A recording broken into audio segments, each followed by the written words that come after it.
नमस्कार, news and competition cracker channel में आपका स्वागत है। देखते हैं उत्तराखंड की 10 महत्वपूर्ण खबरें। चंपावत के बाद पूरे प्रदेश में स्मार्ट क्लास, अंतर मंडलीय तबादलों पर शिक्षकों को लगा झटका। आम बिजली उपभोक्ताओं से लूट और रसूखदारों को करोड़ों की छूट। पौड़ी भरसार विश्वविद्यालय की भर्तियों में हुई धांधली, संघ। चारधाम यात्रा रूट पर खाद्य पदार्थों की जांच।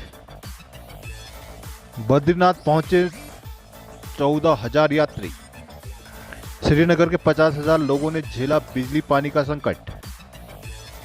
चमोली हल्दा पानी में भूस्खलन के ट्रीटमेंट में आई तेजी।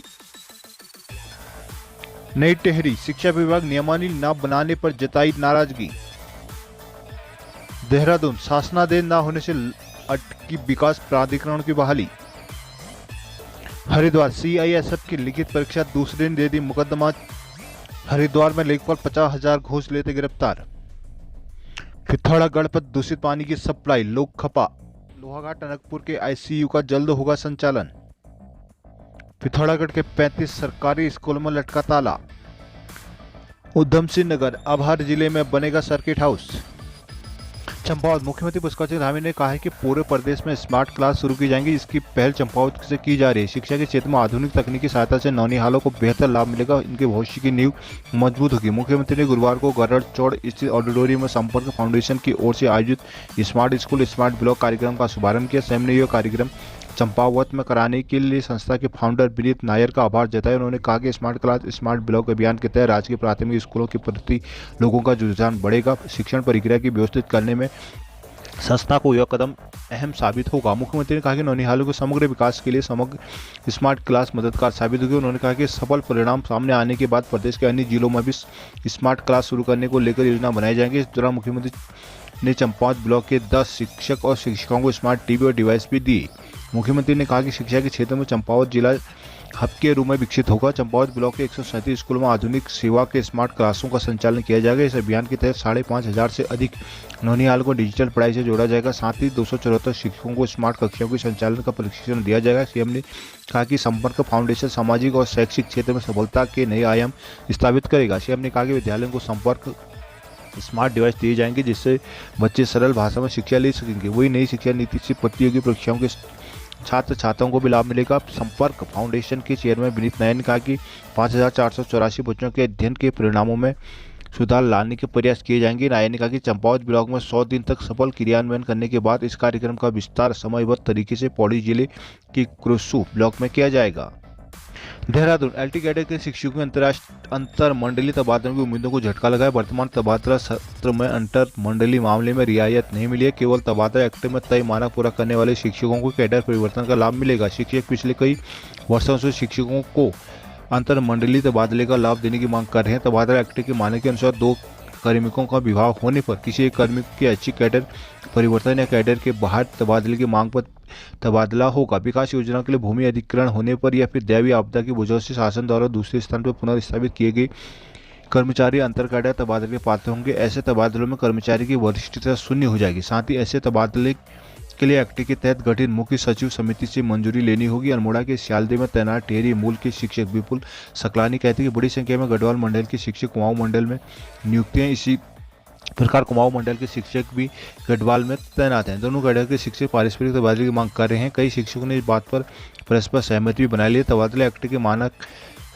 तो किसी भी शिक्षकों को अंतर मंडली का लाभ नहीं मिल पाएगा। सकलानी ने कहा कि सरकार को चाहिए कि तबादला एक्ट की मुख्य सचिव समिति के तहत अंतर मंडलीय श्रेणी के सभी तबादलों को मंजूरी दी जाए। उधर राजकीय शिक्षक संघ के प्रदेश महामंत्री डॉक्टर सोहन सिंह माजिला बोले, पूरे सेवाकाल में एक बार अंतर मंडलीय तबादले की मांग काफी समय से की जा रही है। एक्ट के प्रावधान लागू हुए तो सैकड़ों LT शिक्षक तबादले का लाभ पाने से रह जाएंगे। मालूम हो कि प्रवक्ता कैडर राज्य कैडर के हैं, जबकि LT कैडर मंडलीय कैडर है। LT शिक्षक ही लंबी समय से अंतर मंडलीय तबादले की मांग करते आ रहे हैं। दुर्गम शिक्षक समन्वयक मंच प्रांतीय संयोजक सुजान सिंह बटोला कहते हैं कि सरकार को इस साल सभी रिक्त पदों पर तबादले करने चाहिए।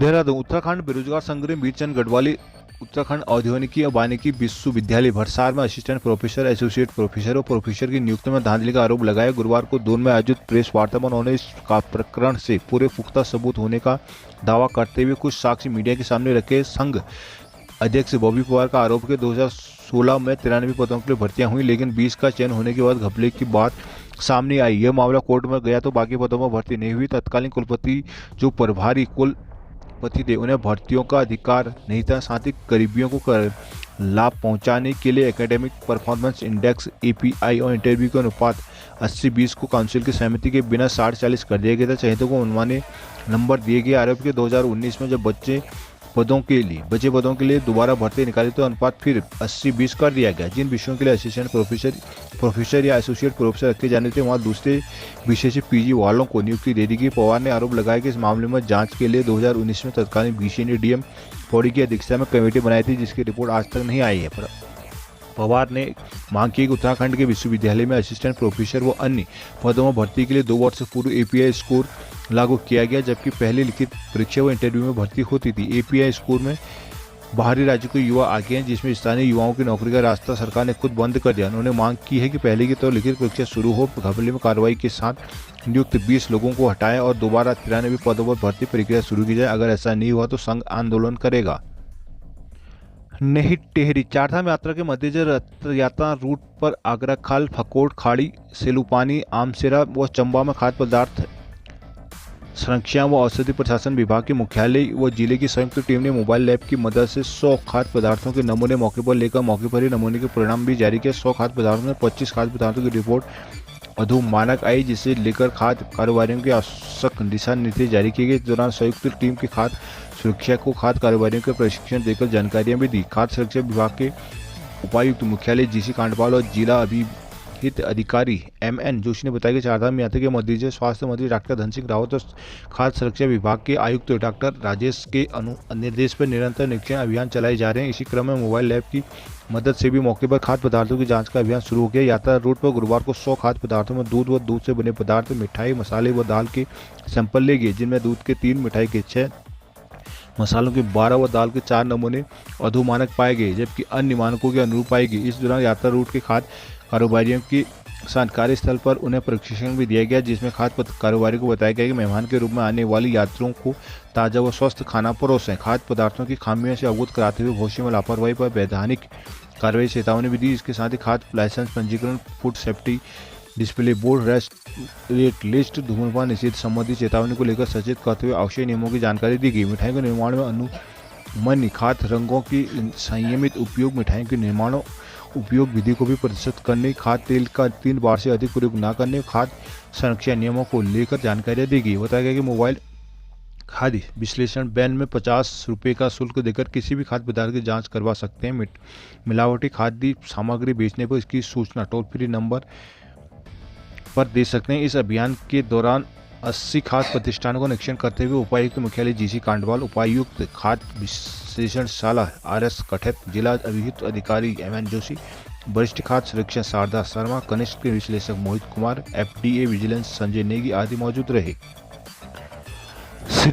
श्रीनगर में गुरुवार को 132 kV विद्युत स्टेशन में कंट्रोल केबल में खराबी आने से श्रीनगर डिवीजन के अंतर्गत श्रीनगर शहर, कीर्तिनगर, बड़ियागढ़, खिरसू, देवप्रिया के सैकड़ों गांवों के करीब 50,000 से अधिक उपभोक्ताओं को परेशानी का सामना करना पड़ा। करीब 20 घंटे तक विद्युत आपूर्ति ठप होने से कामकाज प्रभावित है। पानी भी नहीं मिल पाया। रात 8 बजे के करीब बिजली आई। श्रीनगर में 132 kV स्टेशन में सुबह 8 बजे के करीब विद्युत लाइन में फॉल्ट आ गया, जिससे श्रीनगर डिवीजन से जुड़े नगरों व गाँव में विद्युत आपूर्ति पूरी तरह से ठप हो गई। ऊर्जा निगम अधिकारियों कर्मचारियों दिन भर फॉल्ट को ठीक करने में जुटे रहे, लेकिन शाम 7 बजे तक भी इसमें कोई सुधार नहीं हो पाया। 8 बजे के करीब बिजली आने पर लोगों ने राह लिया। नगर क्षेत्र में इसमें साइबर कैफे, आइसक्रीम और दूध, दही, फोटो कॉपी, कंप्यूटर और बिजली पर आधारित अन्य व्यवसाय करने वाले दुकानदारों का व्यवसाय पूरी तरह प्रभावित है। साथ ही बैंक, पोस्ट ऑफिस व अन्य विभागों में भी कामकाज प्रभावित रहा।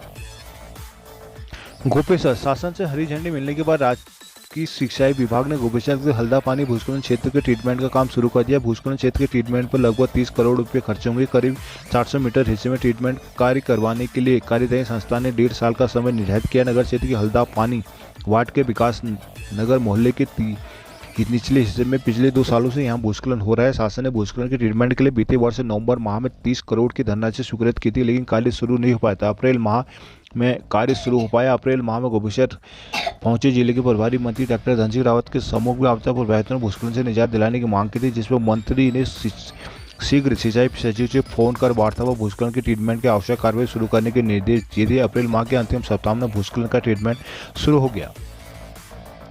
नई डेयरी प्रदेश के जिला शिक्षा और प्रशिक्षण संस्थानों में अभी तक नियमावली न बनने पर कोटिकरण का सही अंकन पोर्टल पर न किए जाने से आक्रोशित टीचर एजुकेशन फोरम ने डाइट में प्रदेश भर के शिक्षक प्रशिक्षकों की आम बैठक हुई, जिसमें समस्त जनपदों के प्रशिक्षक संस्थान के प्रतिनिधियों ने प्रतिभाग किया। फोरम के प्रदेश अध्यक्ष डॉक्टर प्रेम सिंह मावड़ी ने बताया कि वर्ष 2013 में जिला शिक्षा और प्रशिक्षण संस्थानों के पृथक कैडर का शासन हुआ था। इसी पर डाइट शिक्षण प्रशिक्षकों का 90% वेतन केंद्र से आहरित होता है, लेकिन नियमावली अभी तक नहीं बन पाई। उन्होंने कहा कि मंत्री बार बार आश्वासन दे रहे हैं, लेकिन अधिकारी अपनी मनमानी कर रहे हैं। नियमावली शीघ्र बनाने की बात सरकार और अधिकारियों द्वारा कही जा रही है, तो फिर शीघ्र नियमावली परीक्षा की जाए। राज्य सरकार एनसीटीई के मानकों को मानने के लिए बाध्य, इन मानकों की अवहेलना नहीं की जानी चाहिए। वर्षों से कार्यरत प्रशिक्षण संस्थानों की संपूर्ण नियमावली प्रख्यारित शीघ्र की जाए। अधिकारियों के व्यवहारिक निर्देशों के शिक्षक परेशान व पोर्टल व उनके कोटिकरण के सही अंकन न होने से विसंगति पैदा हो गई। पिछले साल स्थानांतरित प्रशिक्षक फिर इस साल स्थानांतरण की पात्रता सूची में आ गए। इस बार सभी डाइट सुगम श्रेणी में दिखाए गए, जिसमें डाइट डीडी हाट और उत्तरकाशी में डीएल संचालित मुश्किल होना तय है। विगत वर्ष महानिर्देशक विद्यालय शिक्षा व निर्देशक अकादमिक शोध और प्रशिक्षण व प्रत्येक जनपद में गठित समिति के आधार पर विभाग स्वयं द्वारा किए गए कोटिकरण को नहीं मान रहा है, जिससे उच्च स्तर पर समन्वय की कमी स्पष्ट रूप से दिखाई दे रही है, जिसका खामियाजा प्रशिक्षण संस्थान में प्रशिक्षण ले रहे हैं प्रशिक्षण पर और प्रभाव पड़ना स्वाभाविक है। प्रशिक्षण संस्थान एकमात्र ऐसे संस्थान है जिन्हें शुल्क के आधार पर डीएलएड प्रशिक्षण को प्रशिक्षण दिया जाता है। प्रतिवर्ष 4.5 करोड़ का राजस्व शुल्क के रूप में सरकार को जाता है। इस अनुपात में उनको गुणवत्तापूर्ण शिक्षा इसलिए नहीं मिल पा रही कि दुर्गम के प्रशिक्षण संस्थानों में संकाय सदस्यों का भारी अभाव है। समग्र शिक्षा एवं राष्ट्रीय शिक्षा नीति 2020 के प्रभावी कार्यान्वयन इसके बगैर सोचना भी बेईमानी होगा। नियमावली यदि शीघ्र प्रख्यारित न की गई तो फोरम निर्देशालय में धरना प्रदर्शन करने को मजबूर होगा। देहरादून 2021 में स्थापित किए गए जिला स्तरीय विकास प्राधिकरण को भारी अटक गई है। जिला विकास प्राधिकरण में पर्याप्त स्टाफ की तैनाती न होने के कारण कैबिनेट निर्णय के बावजूद इसका शासनादेश जारी न हो पाया। गत 18 अप्रैल को आयोजित हुई कैबिनेट बैठक में प्रदेश सरकार ने राज्य के प्रमुख सड़कों के किनारे मैदान में 100 मीटर और पहाड़ में 50 मीटर दूरी तक किसी भी प्रकार की बिल्डिंग बनवाने की नक्शा पास कराने की अनिवार्यता को मंजूरी प्रदान कर दी थी। इस तरह प्रदेश के सभी जिलों में फिर से विकास प्राधिकरण की बहाली का रास्ता साफ हो गया था, लेकिन अब से 3 सप्ताह बीतने के बावजूद शिक्षा विभाग इसका शासनादेश जारी नहीं कर पाए। इस तरह प्रदेश के सभी जिलों के फिर से विकास प्राधिकरण की बहाली का रास्ता साफ हो चुका, लेकिन तब से लेकर 3 सप्ताह बीतने के बावजूद आवास विभाग इसका शासन जारी नहीं कर पाया। इस शासनादेश के बाद ही जिला प्रशासन को एनएच और स्टेट हाईवे के इतर प्रमुख सड़कों का चयन करना होगा। इस कारण शामिल क्षेत्रों को भी चिन्हीकरण नहीं हो पाया। दरअसल विभाग अभी इन विकास प्राधिकरणों के लिए स्टाफ की नियुक्ति नहीं कर पाया। उत्तराखंड आवास और नगर विकास प्राधिकरण ने यहाँ इंजीनियर और दूसरे तकनीकी पदों में प्रतिनियुक्ति के जरिए भरे जाने के प्रयास किए थे, लेकिन संबंधित विभागों स्तर से न एनओसी मिलने के कारण उक्त पद नहीं भरे जा सके। इस कारण अब विभाग उक्त पदों को आउटसोर्सिंग के जरिए भरने का प्रयास कर रहा है, जिसके बाद ही विकास प्राधिकरण की विधिवत बहाली हो पाएगी। जिला स्तरीय विकास प्राधिकरण की बहाली का शासनादेश जारी न होने से अधर में लटक गया, जबकि कैबिनेट में निर्णय होने के करीब 3 सप्ताह का समय बीत गया, लेकिन अभी भी इसकी बहाली नहीं हो पा रही। सड़कों के किनारे बिल्डिंग बनाने को लेकर 100 मीटर और 200 मीटर की दूरी के लिए नक्शा पास कराने की अनिवार्यता को मंजूरी प्रदान की गई है, लेकिन फिलहाल शासनादेश जारी न होने से पूरा मामला अटक गया है। हरिद्वार केंद्रीय औद्यानिकी बल सीआईएसएफ की लिखित भर्ती परीक्षा में अभ्यर्थी ने अपनी जगह दूसरे युवक को बैठाकर परीक्षा दिलवा दी। बीते बुधवार को जब अभ्यर्थी सीआईएसएफ में चल रही परीक्षा की भर्ती परिक्रमा में फिजिकल देने के लिए पहुंचा तो मामले का खुलासा हुआ। फिजिकल के अभ्यर्थी के बायोमेट्रिक सत्यापन में अंगूठे के निशान और फोटो का मिलान नहीं हो पाया। सीआईएसएफ के डिप्टी कमांडेंट की शिकायत पर पुलिस ने 2 आरोपियों के मुकदमा दर्ज करने पर मामले की जाँच शुरू कर दिया। रानीपुर कोतवाली पुलिस के मुताबिक भेल स्थित सीआईएसएफ में सिपाही की भर्ती की प्रक्रिया चल रही है। बुधवार को मनीष कुमार निवास वार्ड नंबर 11 शिवपुरम मेरठ उत्तर प्रदेश के फिजिकल टेस्ट के लिए आया था, लेकिन बायोमेट्रिक सत्यापन में अंगूठे के निशान और फोटो का मिलान नहीं हो पाया। अभ्यर्थी के बाएं हाथ के अंगूठे का निशान और फोटो का मिलान नहीं हुआ। जांच करने पर सामने आया कि अंगूठे पर कुछ लगा हुआ था, बाएं हाथ के अंगूठे पर किसी और के निशान मिले। सख्ती से पूछताछ करने पर अभ्यर्थी ने कबूल किया कि बीते फरवरी माह में रुड़की में आयोजित लिखित परीक्षा में उसकी जगह किसी और युवक ने परीक्षाएं दी थी। इसके बाद लिखित परीक्षा में शामिल हुए युवक को फिजिकल देने पर आए युवक के फोटो का मिलान किया गया। आरोपी युवक ने पूछताछ में बताया कि इस फर्जीवाड़े के पीछे उसका चाचा शिव कुमार निवासी शिवपुरम मोहकमपुर मेरठ है। फर्जीवाड़ा सामने आने के बाद डिप्टी कमांडेंट ओमवीर सिंह आरोपी को पुलिस के पास लेकर पहुंचे और मुकदमा दर्ज कराया। कोतवाली प्रभारी नरेंद्र सिंह बिष्ट ने बताया कि आरोपियों के खिलाफ धोखाधड़ी समेत अन्य धाराओं में मुकदमा दर्ज कर दिया गया। मामले की जांच की जा रही है, जल्द ही आरोपियों की गिरफ्तारी की जाएगी।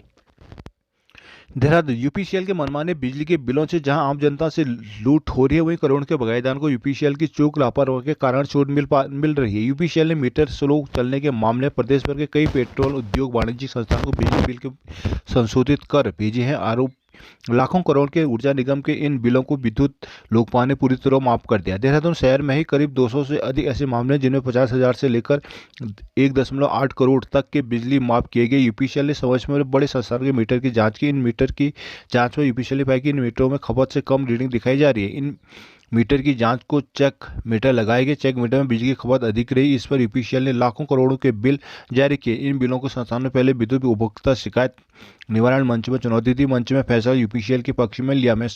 फैसलों का आधार मीटर के एमआरआई जांच के आधार पर आई रिपोर्ट को बताएगा। मंच के इन फैसलों को विद्युत लोकपाल ने कहते हुए पलट दिया कि जिन चेक मीटर की रिपोर्ट को आधार बनाया गया उस मीटर की कोई प्रामाणिकता नहीं है, क्योंकि यूपीसीएल की लैब एनबीएल से प्रमाणिक नहीं है। विद्युत लोकपाल में ताबड़तोड़ फैसले पलटते देश या उपभोक्ता मंच भी दबाव में आ गया है। मजबूरी में अब उपभोक्ता मंच को भी अपने स्तर पर बिल माफ करने पड़ रहे हैं।